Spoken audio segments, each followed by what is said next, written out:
आइयो एक बात अहाँ कहू जे अहाँके से कोनो लाज लिहाज यऽ कि नहीं कोनो गत्तरमे सएह तऽ कहि रहल छी जेना लागल कि अहाँ किछु बुझले नहीं यऽ हाँ आइ अहाँ हमरा ठकि रहल छियै आ तकर बाद से ओकरा से की कहै छै फुचकाके दोकानके जे रुपैआ छै से ओकरा हम आइ काल्हि कऽ रहल छी से कहियाके रुपैआ देबै हाँ तऽ अहाँके कहियो हेबो नहि करत बुझलहुँ ने सब दिन अहाँ एनाहिते कहै छी बुझलहुँ राखू अहाँ फोन हम बुझबै हमरा घरेवला नहीं यऽ राखू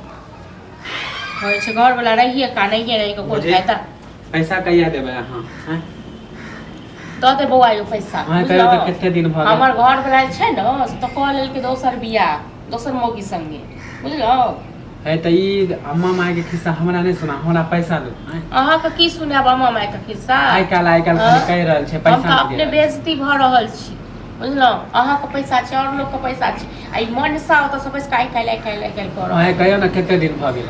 दऽ देब अहाँके पैसा बौआ यो बुझलहुँ अहाँके पैसा दऽ देब तखन हम मरब तखन हम कतहु जायब हम नहीं छी किया उल्टा पमानी जब ये हम पैसा मांगे लाग छै तऽ उल्टे पुल्टा बात उल्टा पुल्टा हम अहाँके गारि पड़लहुँ हँ गाली पर हम गारि पड़लहुँ से कहू बात एहन बोले छियै ककरो हम नहीं छियै 1 रुपैया पचा के खाय वाला हमर घरवला छै ने ओहन बुझलहुँ मनसा दुआरे हम अथी भेल छी हम अहाँके पैसा दऽ देब अखन हम की कहत ई बात खराब भेल अहाँके ओ टाइम में कहै छलै कि भौजी एते के नहीं लो उधारी हम दऽ देब बुझलहुँ ने ताहिके बाद हम अथी करब हम तऽ घरवला हमरा बदनाम कहिया देबै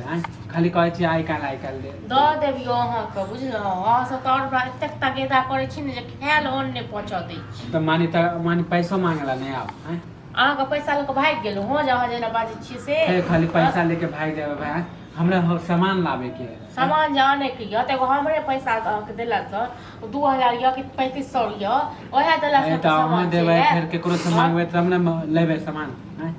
यौ हमरा सबके पचबै के नेत रहते न तऽ चलि गेल रहती हम छोड़ि कऽ घरवला संगे दिल्ली बम्बई जतऽ ततऽ नैहर जाके बैस रहे पचबै वाला की हमर नेत नहीं यऽ ओहन एहिठमका लोक सब कहै छै कि जे हमर पचा ले हम उधारी किया लगलिए कि अहाँ के पैसा नहीं छल त देलु हमरो टाइम पे दियो पैसा हमरा पाप भेलक बुझलहुँ जे हम उधारी अहाँ के दुकान से ककरो से उधारी या कर्जा ले बुझलहुँ न मानी कि जब अहाँ के पैसा दऽ दे पहिले त कहलिए कान ऐठे छी जे न भूखले मर जाब अपना घर में नून फेंक कर रह जाए सबके देखे छी ये बात करे मानी जब पैसा नहीं देता मानी 4 गो रंग के बातें बोलते ना अहाँ जाओ त सब अपना माय के पठा दे बुझलो अहाँ सब ने बात करो माय के हम कथि पठाए पैसा मांगला लो पैसा दियो पैसा रहते तखन ने देबियो हां पैसा हम रखने छी अखने दै छी ओ टाइम में हम मना कर छल कि एते के नहीं लो उधारी ले लिए 1 हफ्ता के बाद लगा अहाँ के हम कह रहल छी जे रुक जाओ ए महीना भर रुक जाओ हमरा मनसा दलक 15 दिन का टाइम ए महीना भर रुक जाओ 15 दिन में अगर नहीं देब हम अहाँके तखन हम तो ठीक है हम 15 दिन आरो रुक जब इतने दिन रुकबे कैलू पर हम पैसा लइए के देब अरे हम अपने दऽ देब अहाँके पैसा